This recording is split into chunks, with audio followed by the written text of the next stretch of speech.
Matutino Su Mundo. Bueno, en este lunes 24 le dijimos temprano que teníamos una súper entrevista, una súper conversación en el que no le pondremos límite de tiempo. Esto es hasta que estemos aquí, porque volverlo a ver en los medios, inicia con nosotros aquí en el Matutino, un hombre muy, digamos, que se maneja muy adecuadamente en cuanto a la divulgación de sus ideas, de sus pensamientos, un hombre que le ha servido a este país con mucha dignidad, con mucho decoro, que nos llena de mucho orgullo tener gente de su calidad en la política. La verdad que nos llena, nos hace sentir mejores dominicanos cuando gente como Joaquín Jerónimo, el profesor Joaquín Jerónimo, está en la actividad política. Nos llena de mucho placer tenerlo por aquí. Buenos días, profesor. Buenos días, mi querido Greimer. Qué bueno sentir la presencia de ustedes y las palabras con que tú me recibes. Roberto, Daisy, Paulino, muy contento de estar con ustedes. Igual. ¿Usted estaba como guachapao, profesor? No, yo siempre soy comedido en el manejo de los medios, sobre todo que hay que dejar el espacio a los jóvenes como ustedes y toda esta camada que viene subiendo. Sí. Porque la verdad es que cuando uno se pone a pensar y a mirarse las canas, uno ve, Paulino, que me recordaba aquellos tiempos, claro, como cuando iniciamos la primera gestión de gobierno, después de venir de la fundación del PLD a principios de los años 70, sí, llegar al gobierno, hacer la primera trocha del Camino Nuevo y todo lo que significó eso, sí, pero de eso hace 30 años. Sí. 30 años no, hace de eso. ¿Más de 30, profesor? ¿Verdad? Sí, bueno, 30 años. 30 años, sí, 95, en las elecciones del 95, 30 años. Sí. Exacto. Entonces, ya los muchachos que nacieron en esa época son lo que le llaman ahora la generación Z. Sí. Y son el 25% de la población dominicana. Los que nacieron en el año 95 hasta el 2011, ese solo segmento, son el 25% de la población dominicana. Entonces, hay que hacer espacio para toda esa juventud. Sí. Y nosotros contribuimos dejando ese espacio en los medios para los Z. Bueno, sí, pero tenemos que tener la experiencia acumulada de gente como usted, que siempre se ha caracterizado por ser un hombre muy claro, muy contundente y muy coherente. ¿En qué está usted políticamente? Sabemos que es miembro de la dirección política y quisiéramos saber cuál es el trabajo que están haciendo para fortalecerse como partido, para tener una mejor participación en el proceso electoral venidero. Bueno, justamente ahí viene entonces la contrapartida de eso que estaba hablando, porque a esos jóvenes de la generación Z, a ese 25% más lo que se le agrega, hay que dirigirlos todavía, hay que orientarlos. Y por eso el presidente Fernández, que fue quien inició aquel camino nuevo, que dio la primera clarinada de la modernidad, porque fue así, y hay mucha gente que lo reconoce y lo valora. La modernidad en este país comienza con Leonel Fernández y con nuestra generación. Nuestra generación inició ese camino, trazó las pautas, trazó la línea por donde ha circulado el país estos 25, 30 años, que han sido de gran progreso, de gran desarrollo. Entonces, ¿en qué estamos? En darle continuidad y cierre a lo que se comenzó hace 25, 30 años. Esa es la misión, y esa es la misión del presidente Fernández, y por eso nuestra generación lo apoya y lo promueve y está dispuesto a transitar los caminos necesarios para que se puedan reivindicar acciones que se iniciaron y que se han descuidado, y que el presidente Fernández pueda concluir mejor lo que comenzó bien. Y eso lo vamos a lograr a través de la fuerza del pueblo. Hay una obra caramba, se me olvida el nombre del compañero poeta que escribió una de las memorias de Leonel Fernández, una de las memorias autorizadas. Caray, se me escapa el nombre, sí, me va a matar. Pero en ese hay un capítulo dentro de esas memorias, de biografía, mejor dicho. Se llama apellido Osuna. Osuna, el profesor Osuna. Marcelino Osuna hizo una biografía del presidente Fernández.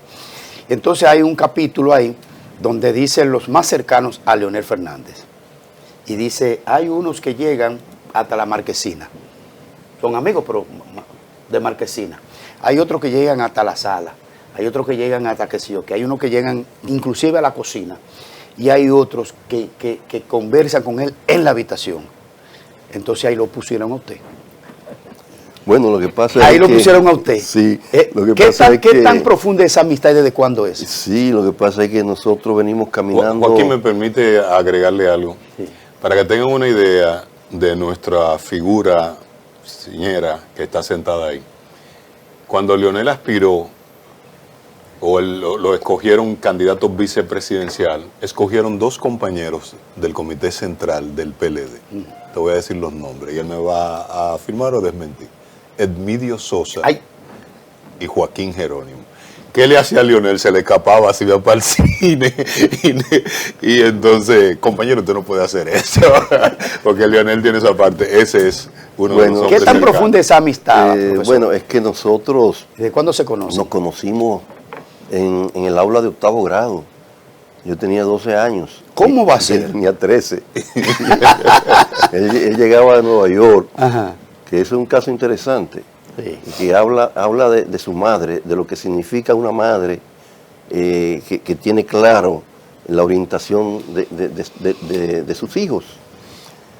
Leonel vivía en Nueva York, se formó en Nueva York, hizo la educación primaria hasta 6º grado, hasta 7º, hasta la intermedia. Y viviendo en el primer mundo, con una educación del primer mundo, ¿verdad? La madre decide, ese niño de 12, 13 años, sacarlo a Nueva York y mandarlo para Villajuana, para donde sus tíos, porque por cierto, el pasado viernes murió su tía Elsa, que era la segunda madre, y él de verdad está muy, muy adolorido por esa pérdida. Pues bien, Leonel llega a Villajuana siendo un niño, y bueno, me imagino que no conforme, que nadie querría salir de Nueva York y caer entonces en un país, en ese momento, y todavía un país del tercer mundo. O sea, sin embargo, ese fue, digamos, el punto de salvación, porque Estados Unidos era una sociedad complicada, sobre todo en esas áreas del Alto Manhattan, en los años 60, era el momento de las Panteras Negras, el inicio de la droga. Cualquier joven, cualquier niño se podía perder por esos caminos oscuros. Entonces, ahí nos encontramos en un colegio, en Villajuana, el Colegio Cristóbal Colón, en el aula de 8º grado. Y yo venía de la escuela Fidel Ferrer, del Ensanche La Fe, y caí en ese colegio por casualidad de la vida. Y eso fue en el año 1967. 67. Sí, nosotros tenemos una amistad ya de 58 años. Ha llovido mucho. De verdad, Sí. y hay que decirlo, y uno dice, bueno, pero... Porque una vez yo le corregí al presidente que estaba hablando y dice, no, Joaquín y yo nos conocemos de hace 50 años. Y yo le digo, 57. Tenemos que ayudarnos. Tenemos que ayudarnos. ¿Y qué tipo, Pero, ¿qué tipo de niño? ¿Qué tipo la de verdad niñez? te enaltece. Sí. ¿Qué tipo de niñez era la que ustedes convivían en ese tiempo? Bueno, era la escuela. Siempre estuvimos unidos por la búsqueda del conocimiento, la lectura. Ese era un colegio de una calidad especial, de ahí salieron jóvenes brillantes, ahí era casi como un colegio universitario barrial. Así es. Y entonces, bueno, básicamente la amistad giraba alrededor del estudio. ¿Y éramos tranquilos así, Leonel, o Sí. hacía su carpetica? No, estábamos dedicados a eso, a las clases y bueno, algo de deporte, de baloncesto, de pelota, pero él esperaba que sonara el timbre de término del año escolar, que eso era ya en el mes de mayo, terminábamos las clases, porque se pasaba a lo que se llamaba la liberación, que era el que tenía notas sobre 80, no tenía que ir a exámenes, Sí. entonces ya liberaba, y eso pasaba ya a finales del mes de mayo. Sí. Ok. Entonces ya en junio, él estaba saliendo para Nueva York, y se iba para Nueva York, mayo, junio, julio, agosto, y volvía. Las clases comenzaban en septiembre, no como ahora que comienzan en agosto. Sí. Entonces, siempre tuvo esa formación bicultural, y eso le ha ayudado mucho en su vida política. Es así. Profesor, llega Leonel Fernández a ocupar la presidencia de la República Dominicana. ¿Qué ocurrió con el amigo Joaquín en ese entonces? Lo que tenía que ocurrir, o sea, trabajar en ese gobierno. Yo era dirigente del partido, como bien Paulino recuerda, y Monclús, que mencionó a Midio Sosa, que éramos del Comité Central. Entonces ocupamos las posiciones que teníamos que ocupar. ¿Cuáles posiciones? No había esa pelea por conseguir un lugar, porque el mismo Leonel dice, nosotros ni siquiera yo estaba pensando en la presidencia de la República, y nosotros no estábamos pensando en que íbamos a ser ministros, que íbamos a hacer tal cosa. Simplemente era una misión que teníamos que cumplir, sobre lo que se venía trabajando desde el año 1973, 74. Pues no es como ahora que la gente funda un partido y ya quiere ser candidato. ¿Su cuota? No, nosotros duramos 23 años trabajando, yendo a las elecciones, sacando pocos votos, sacando más votos. Yo fui electo regidor en el año 1982 en el Distrito Nacional, cuando Peña Gómez fue el síndico. Ah, pues usted fue primero que él. ¿Ustedes lo eligieron primero que a él? Sí, a mí me eligieron primero. Yo recuerdo que él dijo, yo recuerdo que cuando yo luego fui precandidato a síndico del distrito con Euclides Gutiérrez, él me dijo, ahora se va a saber quién es Joaquín Jerónimo. Pero después supimos quién era Leonel Fernández. Profesor, ¿qué cargo usted ocupó en la gestión del presidente Fernández? Ahí, en la primera gestión. En la primera gestión, director general del Instituto Nacional de la Vivienda, del INVI. ¿Y por qué esa posición? Bueno, Yo soy ministro, ¿verdad? No le puedo hacer la historia verdadera, porque la verdad que... Ya estamos todos viejos, profesor, bueno, diga lo que sea, no importa. en verdad, si le cuento la historia real, Ajá. que yo de esto nunca lo he dicho públicamente. Ajá. No va a pasar nada, profesor, vamos arriba.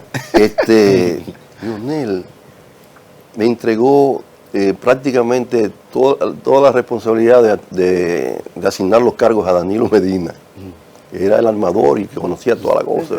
Terminó siendo el que manejaba todo en el palacio. Y yo nunca me interesé por hablar con nadie para que me pusieran en ningún puesto por lo que hablábamos. Y yo recuerdo que ya llegando el día de la toma de posesión, faltando pocos días, 5 o 6 días, Sí, mi hermana que falleció, ustedes la conocieron, claro. Kirsi, Le iba a preguntar por ella. va a mi casa y me dice, Joaquín, ¿y dónde es que tú vas a estar en el gobierno? Digo, no, yo estoy esperando que Leonel me llame para que me diga. Y me dice, ¿tú estás esperando que Leonel te llame? Pues tú no vas a estar en ningún puesto. Vamos para donde Leonel. Y cogemos para donde Leonel. A la oficina ahí en Naco. Y cuando yo llego y abro la puerta, dice, profesor, ¿y dónde que usted va a estar en el gobierno? Digo, no, yo vine para que usted me diga. Digo, no, usted es que me tiene que decir. Usted es que me tiene que decir. Digo, bueno, yo quiero estar en el palacio, lo más cerca posible, para ayudar en lo que sea, en lo que usted entienda, pero en el palacio. Me dice, no, el palacio ya está lleno. Habló tarde. Ya no hay El palacio está espacio. lleno. Danilo había llenado todo eso. Lo había llenado. Entonces me dice, pero algo que sí que Y yo, no, pero yo me quedo en una oficina, en un escritorio como asesor, lo que sea, pero ahí. Y dice, no, es que usted tiene que estar en un lugar que usted sea el que mande y que nadie se meta con usted, me dice. Y algo de la vivienda, de arquitectura, de lo que usted trabaja, Sí. lo que usted hace. Entonces, yo digo, bueno, ahí está el Instituto Nacional de la el INVI. Me dice, el INVI, ¿qué es eso? El Instituto Nacional de la Vivienda. Ahí es que usted quiere estar. Bueno, sí, no hay más. Le dice a nadie. Ay, ¿por Dios qué? mío. Y ahí, no, pero bien, era una institución Sí, claro, importante, sí, tenía un importante. rol Y muy de hecho importante. nosotros lo llevamos a un rol destacado. Sí. Se hablaba mucho del trabajo de la vivienda. Pero ¿quiere que le diga algo? Esa posición ya Danilo la había asignado también ya. También. La había asignado. Y entonces parece que cuando el presidente lo llamó, le dijo, mira, tal cosa. O sea, la persona que él la tenía me llamó para decirme ahí, tú me has quitado el puesto. Una pregunta que le quiero hacer con este relato que nos hace, que es muy, muy edificante y que uno de alguna manera no lo conoce porque son interioridades. Pero usted no piensa, viéndolo ahora, que fue darle demasiado poder a Danilo Medina. Si Leonel era el presidente de la República electo, no fue otorgarle demasiado poder, demasiado concesión. Toma tú, integra el gobierno. Eso es demasiado. No fue un error político. El presidente Fernández tardó 10 años en darse cuenta de eso, pero se dio cuenta. Y le voy a decir algo. Para las elecciones del 2004, esto también forma parte ya de los relatos de la historia que tienen que ser revelados. El segmento que estaba alrededor, el grupo que estaba alrededor de Danilo, que es un grupo poderoso en control del partido, hizo un esfuerzo para que él fuera el candidato vicepresidencial. Eso nadie lo había dicho. En el 2004. Joaquín. El presidente tuvo ciertas reservas, ¿Para aceptar la candidatura? No, Para elegir a- de aceptar que fuera así, porque había presión para que fuera esa posición, O ¿verdad? sea, no lo aceptó. ¿Ah? no lo aceptó. No facilitó que ocurriera, digamos. ¿Ah? Pero, ¿qué ocurrió apenas 2 años después? Hubo un rompimiento ahí en el Palacio. Danilo renuncia a como secretario de la presidencia y se va a su búnker a construir su proyecto Exactamente. político. Y nunca dio una declaración acerca del Le gobierno. voy a decir, cuando eso ocurrió, el presidente Fernández me dijo, ¿usted se imagina que hubiese sido el vicepresidente, que tuviese tenido el gobierno dividido en este momento? Política es una cosa. ¿Y quién lo primero quién propuso lo a primero Danilo es pa vice? que a la vicepresidencia, Sí. la vicepresidencia, fíjense bien, que cuando se va a escoger un vicepresidente, no se puede escoger a alguien que aspire a vicepresidente, porque nadie aspira a vicepresidente. Nadie aspira a vicepresidente. El que aspira a vicepresidente está aspirando a presidente.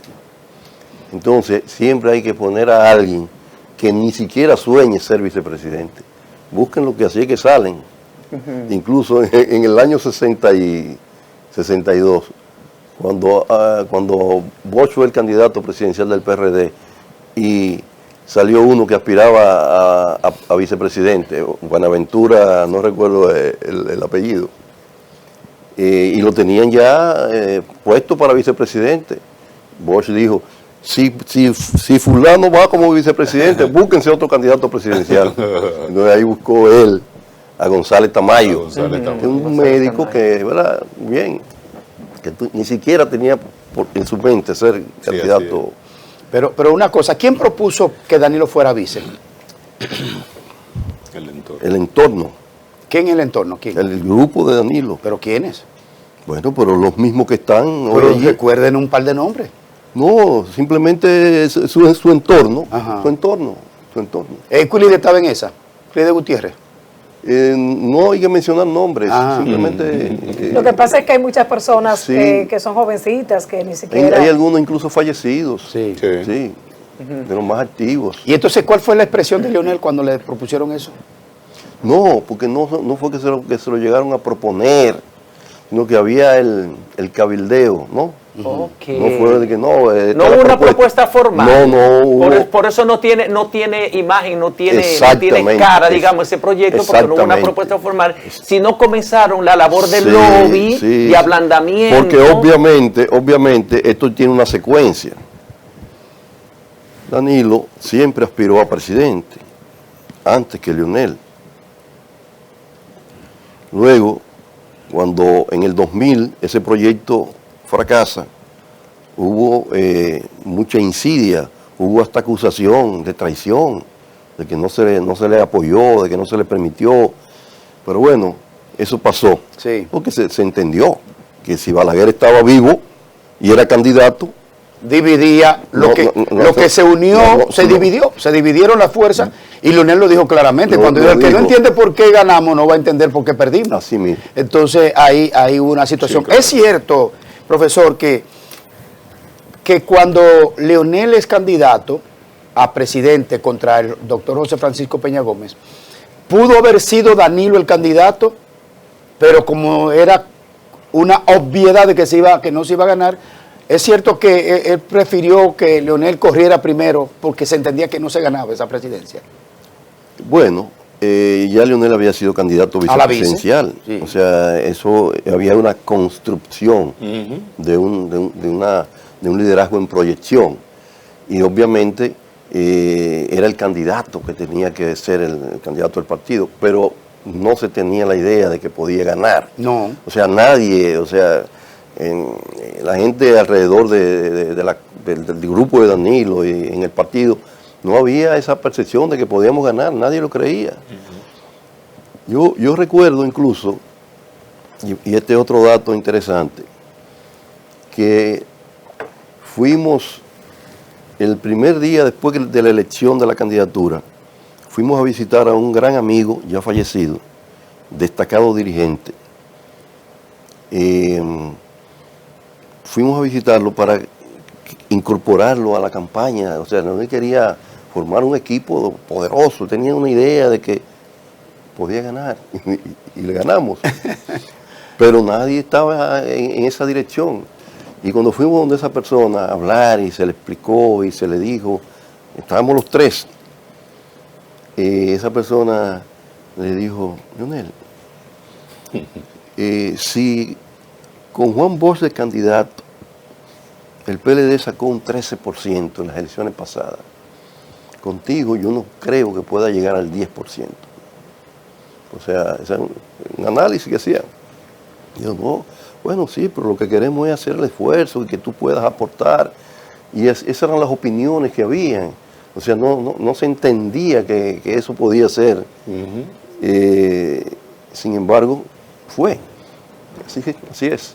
Profesor, ¿cuáles acciones se iniciaron en el gobierno de Leonel Fernández que no se le dieron continuidad en el gobierno de Danilo Medina, ni tampoco en el gobierno de Luis Abinader? ¿Cuáles acciones?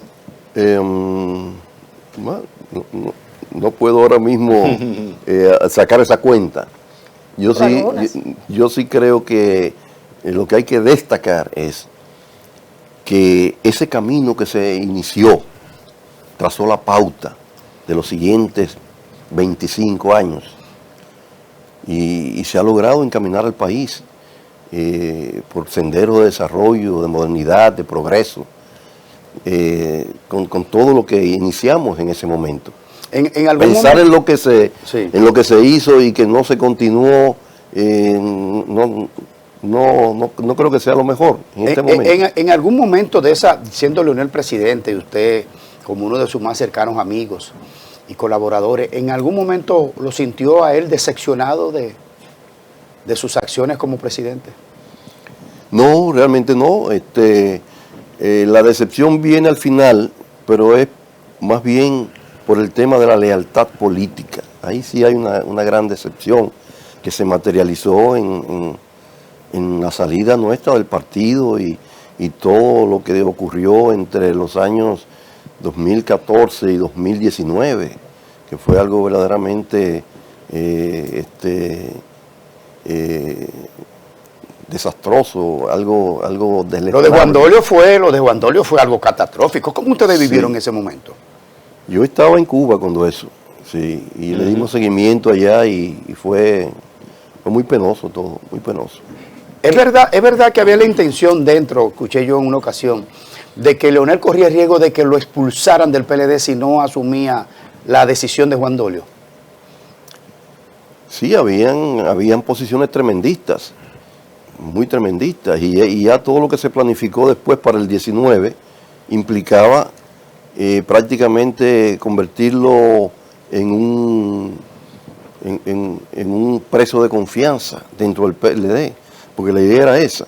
La ley de partidos que establecía que si un candidato perdía unas elecciones en una interna no podía ser candidato por otro partido, que eso se le dio una vuelta y no fue posible aplicarlo, pero la idea era derrotarlo adentro, mantenerlo adentro, encapsulado ahí, y con eso garantizar la permanencia del PLD. Y una pregunta para ir a la pausa. Monclús tiene una, pero a la Monclús, para yo dejarle una. No, deja la tuya y yo la hago cuando regresemos a la pausa. Ok. Profesor, en esos momentos difíciles, muy difíciles, ¿qué opinión tiene usted y cómo usted sabe cómo funcionó, cómo operó traer a Quirino al país contra Leonel Fernández? Bueno, yo tengo muchos detalles sobre ese tema, Ay. pero ningún pero. No, profesor, vamos a la pausa. No vamos a entrar en eso porque sí. Vamos a la pausa. Bueno, cuando se escriba la página de la historia con relación a uno de los actos más despreciables en política, inevitablemente Quirino estará en ese relato. Usted no nos quiere hablar, pero tiene que decirnos algo. No solamente Quirino, los que manejaron todo eso. Ahí la historia hará que los malvados paguen sus culpas. ¿Quiénes manejaron eso? Vamos a dejar eso, como dice Grey. Pero ¿y vamos a seguir toda la vida con manteniendo el caso Quirino como un enigma? O sea, nadie puede hablar de eso. Y ese señor todavía, cada vez que le da la gana o por un asunto estratégico, da declaraciones y dice lo que le venga en gana y nadie le responde. Pero ya se sabe que él vino aquí traído por personas que adversaban al presidente Fernández desde dentro del partido. Eso está... Charlie Núñez, que vino por aquí. Charlie Núñez, ex miembro del Comité Central y hasta subsecretario, vicesecretario de organización general del PLD, y decía que eso se orquestó en el Palacio Presidencial, no y en el consulado en Nueva York. Sí. Y entonces le quisiera comentar, yo sé que usted tuvo buena relación con doña Yolanda, la madre de Leonel Fernández, y se conocieron bien. Claro. Una vez me cuentan que doña Yolanda mandó a buscar, le pidió una audiencia, una cita a Danilo, y le preguntó: Danilo, ¿es cierto lo que están diciendo, que tú fuiste que ordenaste que trajeran a Quirino Ernesto Paulino? Y él lo negó delante de doña Yolanda. Le dijo: no, yo no soy capaz de hacer eso. Claro. Cuando usted dice de que fue orquestado en Palacio Nacional, quiero decirle, distinguido amigo, que yo estuve como vicecónsul en el consulado de Nueva York y que tengo el conocimiento de que ese proceso fue urdido en el Palacio Nacional y concluido justamente en el consulado de los Estados Unidos, donde había un equipo especializado para trabajar todo el proceso de traída de Quirino Ernesto Paulino Castillo a la República Dominicana. ¿Y cómo lo trajeron? ¿Usted sabe cómo lo trajeron? ¿Usted sabe cómo lo recibieron en el aeropuerto de las Américas y todo eso? Sí, dígame. No, pero es a usted que lo estamos entrevistando. Yo pensé que usted estaba haciendo una pregunta retórica. Es a usted que lo estamos entrevistando porque yo quiero corroborar la idea. Informado. No, recuerde que yo estaba en Cuba. Ahora, cuando yo me entero de todo, aquí, hablando aquí, y luego decido hablar aquí también, indignado, entonces yo empiezo a armar todo el tejido. Pero es algo muy delicado, porque está lleno de animosidad personal que no quiero tratar. Ok. ¿Entiendes? Mire una cosa, el papel de Margarita Cedeño en la historia política de usted, de Leonel Fernández, porque eran como un equipo. Temístocles, Margarita, Leonel, Danilo, usted, eran como un equipo. ¿Qué fue lo que pasó? ¿Cuál es el papel de Margarita? Bueno, Margarita desarrolló grandes apetitos políticos. Tenía derecho a hacerlo, pero entonces eso llegó a crear un escenario de incomodidad a nivel de la cohabitación, ¿verdad? Hay que decirlo así. Y entonces al final pues terminó aliándose con los enemigos del presidente Fernández. Eso penoso también. ¿Por qué habrá hecho eso, Margarita? Bueno, mire, yo no quisiera que nuestra conversación continuara tirando alrededor de esto como si fuera una especie de Lo que pasa es que usted está mucho tiempo fuera y nosotros... Sí, no. Usted sabe más que todos. Yo creo que... Es para edificar. Sí, dilucidar esto así públicamente no es lo que yo preferiría. Está bien. Yo preferiría hablar de los temas profesor, políticos generales. Entonces, usted inevitablemente va a tener que seguir respondiendo. Mire, ¿cómo usted perfila a Omar Fernández? No me diga que no puede responder tampoco. No, claro que ahí sí le gusta, ¿verdad? Es que Omar pertenece, Omar es la gran promesa de la política dominicana. De verdad, y que sea parte de la fuerza del pueblo es una gran bendición. O sea, de que tener al presidente Fernández y a su hijo Omar, nos da mucha tranquilidad en cuanto a proyección futura del partido. De verdad que sí. Y hay quienes hablan incluso de que no, de que tiene que ser ahora. Él tiene que ser el candidato. Y bueno, podría ser. Pero mientras tanto, lo que se perfila es que nosotros vamos a ganar las elecciones del año 2028 con nuestro líder y candidato presidente Fernández, Leonel Fernández. Pero, profesor, perdón, Ana. ¿Y usted cree que Leonel conecta con ese 25% de generación Z que Omar sí conecta perfectamente? Ahí está el tema. Hay que trabajar en eso. Y nosotros estamos trabajando específicamente en esa parte, de ver cómo logramos trabajar esa conexión. Porque fíjese que, por ejemplo, en Estados Unidos,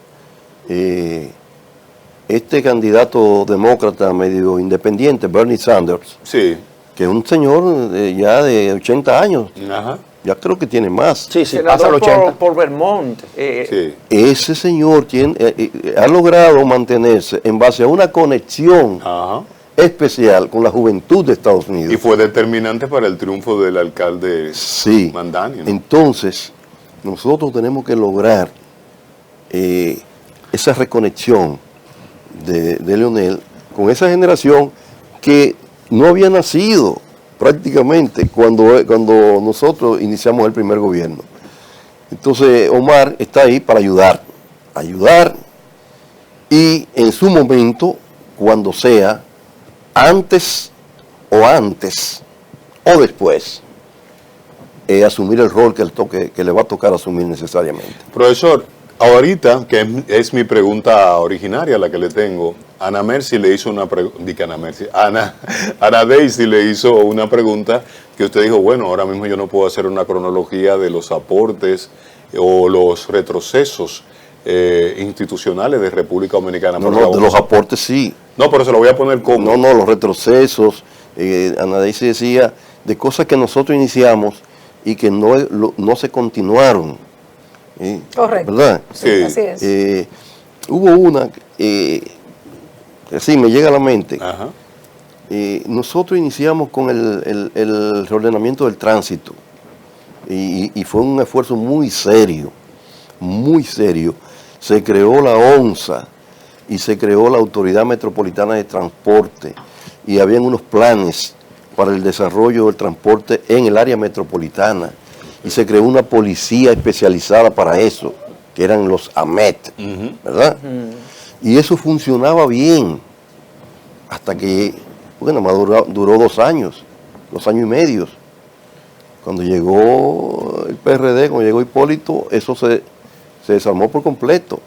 Incluso la policía de AMET la pasaron a la Policía Nacional y los corredores exclusivos se eliminaron.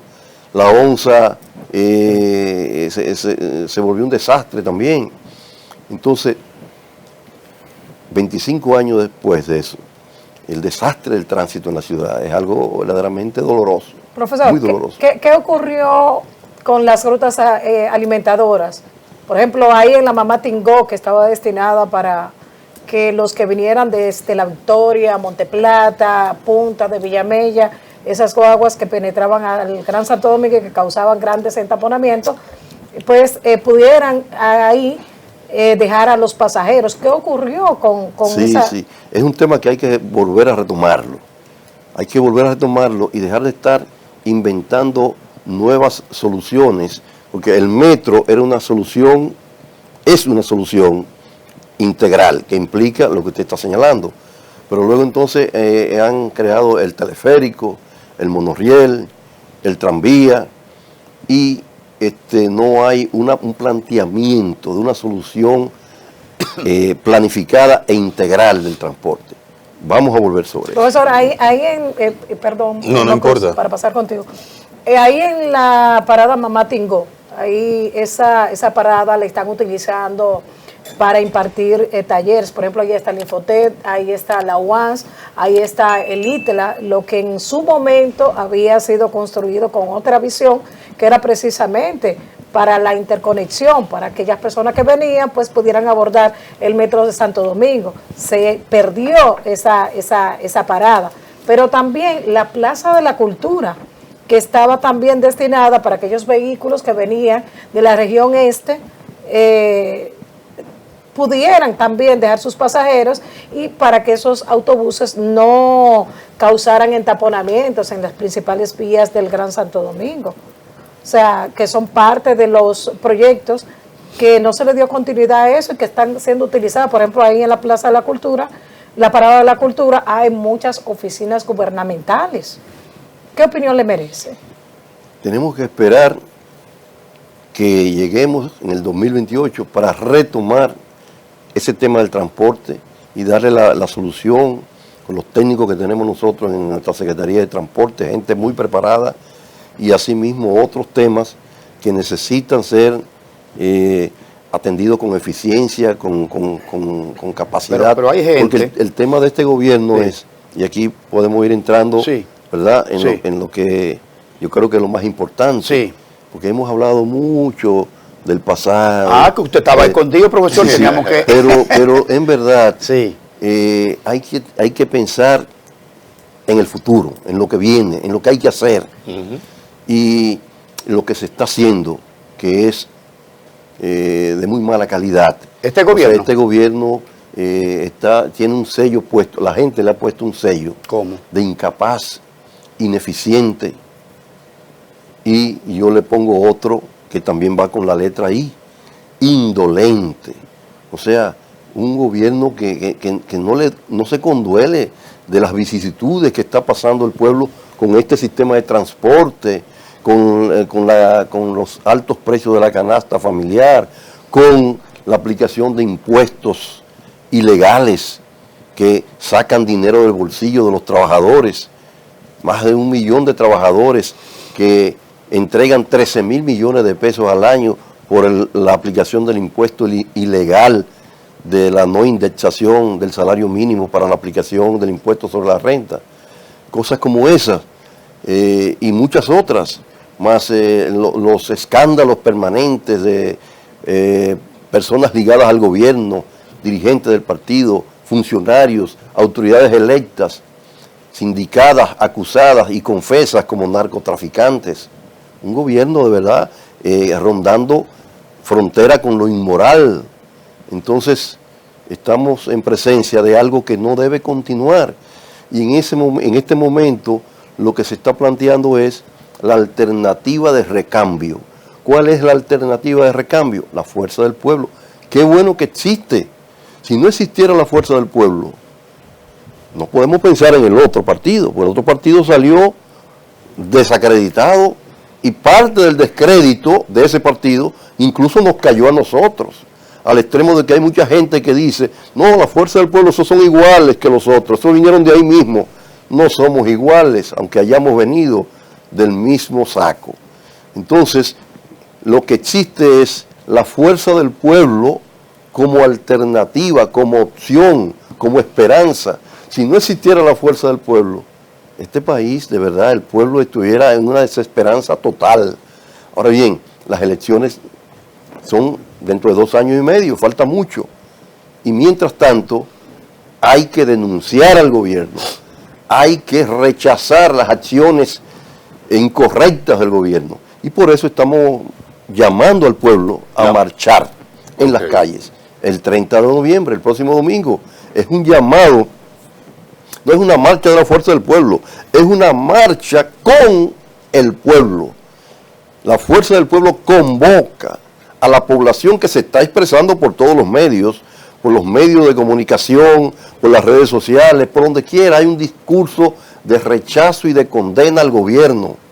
Entonces, ese desahogo debe producirse en las calles bajo la dirección de la fuerza que lidera al pueblo, la fuerza del pueblo y el doctor Leonel Fernández como líder de nuestro partido. Profesor, ¿es en la tarde porque hace mucho sol de tarde? O No, es en la mañana. ¿10 de la mañana? Es a las 10 de la mañana y vamos a estar concentrándonos en la convergencia de 3 barrios muy populosos, que son Capotillo, Sánchez Payat y Luperón. Esa es la unión de Albert Thomas con Obando. En ese punto, es un punto de vértice, donde se convergen los 3 barrios. Sí. ¿Cuánto ustedes esperan? ¿1 millón de personas marchando? No, 1 millón no caben en las calles. ¿Cómo va a ser? No, claro que no. Hay que tener cuidado con las hipérboles. Decir, no, que había 1 millón. No hay 1 millón. ¿Hacia dónde van la a marchar? Plaza de la Independencia, no, son miles y miles. Pero lo importante es que hay una decisión de la gente, hay una vocación, hay una actitud de protesta, de rechazo al gobierno. Y eso se va a expresar de todas las formas, por donde quiera que pase. ¿Hacia dónde? Diga la ruta, más o menos. No, la ruta no la puedo decir porque no me la sé de memoria, pero si salimos de ahí. ¿Y terminan? Atravesamos los barrios de Villas Agrícolas, Villa Consuelo, parte un poco de Villa Juana, y caemos Villa Francisca y un poco de San Carlos, porque terminamos ahí en la Avenida México. ¿Cuáles son las demandas, profesor, de esa marcha? Básicamente es una marcha de rechazo y de condena, de rechazo al gobierno por incapacidad, por su ineficiencia y por su indolencia frente a los males del pueblo. Las 3 I, y podríamos agregarle otras. ¿Cuál? Porque irresponsabilidad y porque ronda en lo inmoral también. Pero el quinteto de I. Pero las 5 I. Las 5 I. Las 5 I. Wow. Eso Incapaz, inmoral, indolente, irresponsable e ineficiente también. Mire, Danilo Medina, presidente del Partido de la Liberación Dominicana, dice que ese partido ha pasado a ocupar el primer lugar de la oposición, que está liderando la oposición política. Cuando uno conoce otros números, el que dan las encuestas, y además conoce los resultados de las elecciones últimas pasadas. ¿Qué piensa usted? Bueno, como usted dice, los números hablan por sí solos. De hecho, si en las elecciones pasadas obtuvieron un 10%, no hay que pensar que puedan tener más que eso. O sea, es un partido que cayó de verdad en el descrédito total y ya no tiene forma de recuperarse en poco tiempo. Yo creo que no podemos hablar demasiado mal del adversario que está en la oposición, porque al final también vamos a necesitarlo. Al final la oposición tiene que ganar las elecciones y tiene que ser con la unión de todos, porque probablemente haya unas elecciones de doble vuelta y en una segunda vuelta habrá que contar con los que quedaron en tercero, en cuarto y en quinto. Entonces, sí, ojalá Pero que no aquí terminen, eso es posible que no con terminen Danilo. demasiado Eso mal. es posible una alianza con Danilo. No, con no es toda una la alianza, tirantez no. que hay. No estoy hablando de una alianza, estoy hablando de que cuando usted va a una segunda vuelta, van los dos que quedaron en primero y el segundo. Los demás hay que contar con ellos. Hay que contar con ellos. Sí, pero sí, contar con ello es hablar de Con procurar una la alianza, un acuerdo población, la político. población que pertenece a esos partidos. Fíjese bien, hay sectores dentro de esos partidos o de ese partido que son abiertamente enemigos de Leonel Fernández. Es más, hay algunos que yo conozco que son enemigos jurados, que dicen, por Leonel jamás. Sí. Entonces tú no puedes contar con ellos. Amigos de Grimer. Incluso esos están subiendo hasta la cabeza, y mientras más suben a la cabeza de ese partido, Sí. más los encuentras. Ajá. Se quedaría solo Danilo Medina si se opone. Al final, cuando el pueblo diga que ya no quiere este gobierno, entonces se va por la opción que puede sacar este gobierno. Y eso somos nosotros. Las elecciones al final siempre son entre dos, el gobierno y uno de la oposición. Entonces, construir la nueva transformación del país a partir del año 2028. Y tenemos ideas claras para eso, porque la Fundación Global Democracia y Desarrollo es lo que se llama un think tank, o sea, un tanque de pensamiento, un lugar donde la gente va a trabajar las ideas. Cumplió 25 años ahora. El pasado jueves hubo un acto muy bonito en un hotel de la capital. Y ahí se elaboran las ideas de futuro. Hay incluso una unidad de estudios futuristas. Tenemos el proyecto de RD 2044, que es un proyecto del cual yo quiero que hablemos más adelante, pues tengo algo que mostrarles sobre eso.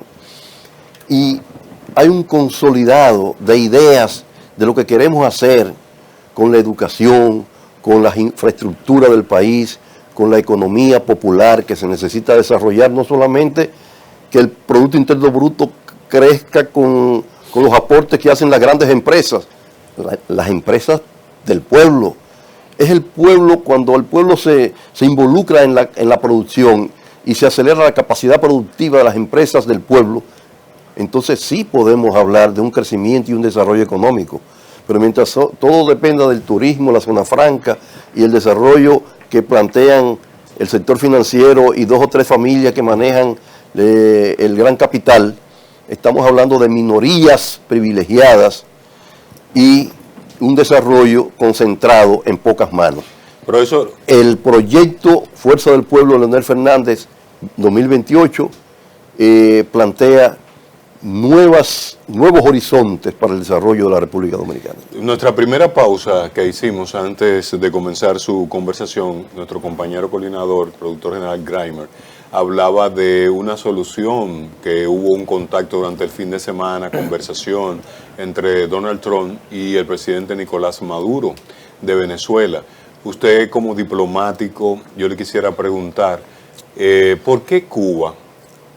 Es una pregunta mixta. ¿Por qué Cuba no asume el modelo Xi Jinping, o que tanto éxito tiene, le ha dado a la China, ¿verdad? La China comunista, o un modelo de capitalismo chino, ¿no?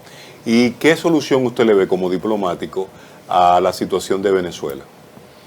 Bueno, lo de Cuba, recuerden que tenemos el libro, Sí. Kramer. Sí. Yo escribí este libro, Habana, Volver, Volver, Volver. Y es un diario de mis vivencias como embajador. Y ahí estoy planteando algunas ideas de soluciones para el tema cubano. Luego podemos ver eso con detalle. Pero en verdad el caso de Cuba es un caso paradigmático, es un caso único. Es un caso único en América. Es una revolución que ya lleva 66 años. Pero entonces, es una revolución que ha entrado en un proceso contracíclico hacia el desarrollo. O sea, y lo está planteando como una solución que se vea lo que se hizo en otros países parecidos, de regímenes parecidos. Pero Cuba tiene un problema de fondo, que yo lo planteo aquí, y es, primero, esa es una revolución institucionalizada mediante una constitución que se aprobó en el año 1976. Se aprobó la constitución del gobierno revolucionario y ahí se trazan las pautas de los poderes públicos y la hegemonía del Partido Comunista como líder de esa revolución y de ese proceso. Eso está establecido en la Constitución. El Partido Comunista dirige el gobierno y la revolución. Entonces, a lo largo de los años, eso que se veía muy bonito, luego ha entrado en un proceso de deterioro permanente, desde los años 80. Y al llegar a esta fase, en donde, por ejemplo, cuando yo estuve en el 2015-2019, se veía como un despertar, cuando Obama abrió la posibilidad. Se vio muy próximo. Sí, o sea, allí se produjo, yo recuerdo en aquella ocasión, y así lo planteo aquí, la revolución de las expectativas. Había una gran expectativa de revolución dentro de la revolución. Y la gente empezó a organizarse para algo novedoso. Pero todo cambió, todo se derrumbó cuando llegó Trump. Y ocurre que en Cuba no solamente es que el bloqueo daña las posibilidades de que ese país pueda avanzar, porque no están en igualdad de condiciones de otros países, sino que ese proceso de bloqueo por más de 60 años ha generado como un autobloqueo interno de ellos mismos, y todo entonces lo resumen en el tema de la incapacidad de lograr cosas por el bloqueo. Pero además han consolidado una forma de pensamiento autosuficiente. Y los cubanos entienden que tienen la razón en todo, no hay forma de que se discuta nada.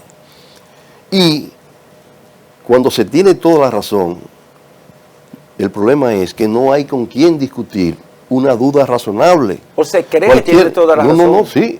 Pero si yo me creo con toda la razón, no voy a encontrar con quién discutir una duda, porque yo tengo toda la razón. Entonces ahí no hay forma de que entre ellos puedan trazar pautas de cambio. Le empalmo, Hay un problema serio. Le empalmo el abordaje de Monclús, porque yo tengo la información de una fuente muy confiable de que el presidente Donald Trump y el presidente Maduro, bueno, el dictador Maduro, porque presidente no es, Donald Trump y Maduro conversaron vía telefónica y se dejó como una especie de compás de espera que vence hoy, más o menos, entre hoy y mañana, entre 36, no sé, 2 días de por medio más o menos de discusiones. Y suspendieron, el espacio aéreo está bloqueado. Más todo ese andamiaje bélico montado en el Mar Caribe. En su análisis, ¿qué tiempo usted cree que soporta ese gobierno? Bueno, yo no sabría decirle, pero sí le digo que yo rechazo totalmente el que un país, por más poderoso que sea, actúe de la forma como está actuando el régimen, el Pentágono, ¿no? Estados Unidos y su presidente. Eso es algo sin precedentes. O sea, existen las Naciones Unidas, existen los organismos internacionales, existe la justicia internacional. Ningún país puede arrogarse el derecho de usar la fuerza para determinar lo que se deba hacer o no en otro país. Yo pienso que si Estados Unidos entiende que Maduro es un narcotraficante, jefe de un cartel, muy bien. Esa es una acusación que entonces ellos pueden incoar persecución, que lo han hecho, han puesto una orden de, un premio, ¿no? un reward, una recompensa para su captura. Y entonces tratar de capturarlo en algún momento, porque es un individuo, es un delincuente que afecta su sociedad, su país. Por ello no pueden intentar usar la fuerza de un ejército para penetrar en otro país y hacer valer sus posiciones. Yo creo que eso va contra el derecho internacional y tiene el rechazo de toda la comunidad internacional, aunque hay un silencio porque el señor Trump es intimidante de verdad. Y entonces,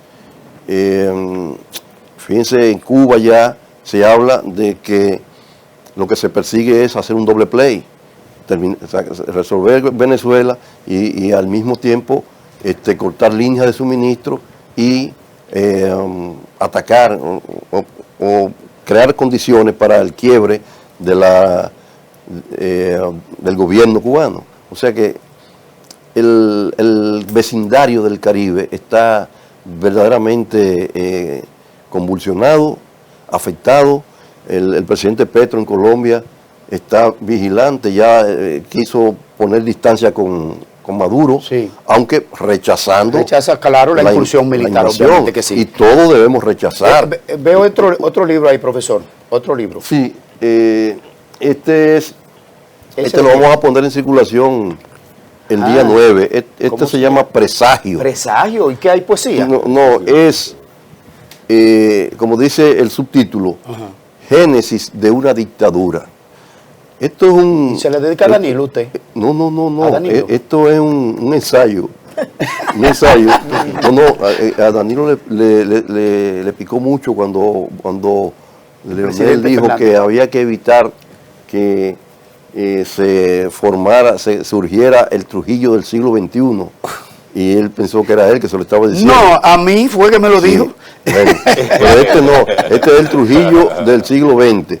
Es interesante porque yo lo que hago es lo siguiente, hago una búsqueda en los orígenes de lo que fue la dictadura.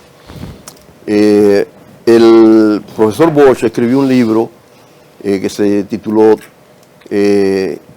Trujillo, causas de una tiranía sin ejemplo. Sí. Y analiza las condicionantes históricas que dieron lugar al surgimiento de esa dictadura. Entonces, yo lo que hago es que digo, bueno, esa dictadura sin ejemplo, que fue tan terrible, que fue una cosa verdaderamente oprobiosa, surgió, Trujillo llegó al poder de repente, como quien dice, y se hizo con todo.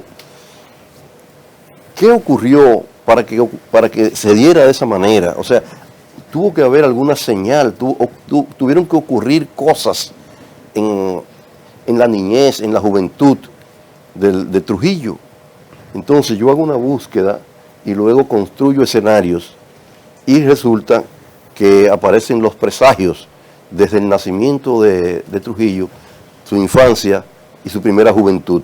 Entonces este libro trata solamente hasta el momento en que Trujillo, el joven Trujillo, recibe los galones de oficial de la Guardia Constabularia estadounidense, y a partir de ahí es que él empieza a mirar lo que tenía en su mente, porque era un ególatra consumado. Y un delincuente. Un delincuente. Pero un ególatra. Y termina con un pasaje en donde ese ególatra, cuando recibe las insignias de oficial,